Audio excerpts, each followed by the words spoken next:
தென்கிழக்கு வங்கக்கடலில் உருவாகும் காற்றழுத்த தாழ்வு காரணமாக அடுத்த 4 நாட்களுக்கு தமிழகத்தில் பல்வேறு மாவட்டங்களில் கனமழை கொட்டி தீர்க்கும் என சென்னை வானிலை மையம் எச்சரிக்கை மணி அடித்துள்ளது.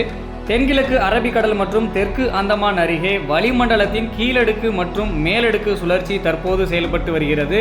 இதன் விளைவாக அடுத்த 24 மணி நேரத்தில் தென்கிழக்கு வங்கக்கடலில் காற்றழுத்த தாழ்வு உருவாகும்.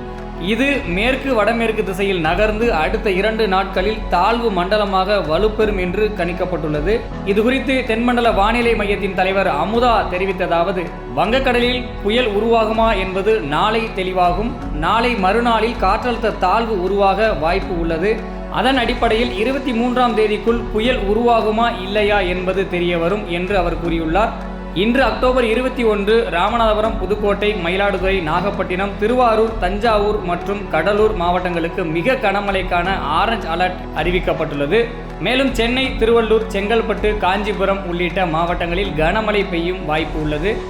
நாளை அக்டோபர் 22 திருவள்ளூர், சென்னை, செங்கல்பட்டு, காஞ்சிபுரம், விழுப்புரம், ராணிப்பேட்டை மற்றும் திருவண்ணாமலை மாவட்டங்களுக்கு ஆரஞ்சு அலர்ட். கிருஷ்ணகிரி மற்றும் தருமபுரி பகுதிகளுக்கும் கனமழை பெய்யக்கூடும். அக்டோபர் 23 சென்னை, திருவள்ளூர், செங்கல்பட்டு, காஞ்சிபுரம், ராணிப்பேட்டை மற்றும் வேலூர் மாவட்டங்களில் மிக கனமழை எச்சரிக்கை விடுக்கப்பட்டுள்ளது. அக்டோபர் 24 திருப்பத்தூர், வேலூர், கிருஷ்ணகிரி, சென்னை, திருவள்ளூர், காஞ்சிபுரம், ராணிப்பேட்டை, திருவண்ணாமலை, ஈரோடு, நீலகிரி, கோவை உள்ளிட்ட பகுதிகளில் கனமழைக்கு வாய்ப்பு அதிகம். சென்னை பகுதியில் வானம் தொடர்ந்து மேகமூட்டத்துடன் காணப்பட்டு சில இடங்களில் இடி மின்னலுடன் கூடிய கனமழை ஏற்பட வாய்ப்பு உள்ளது.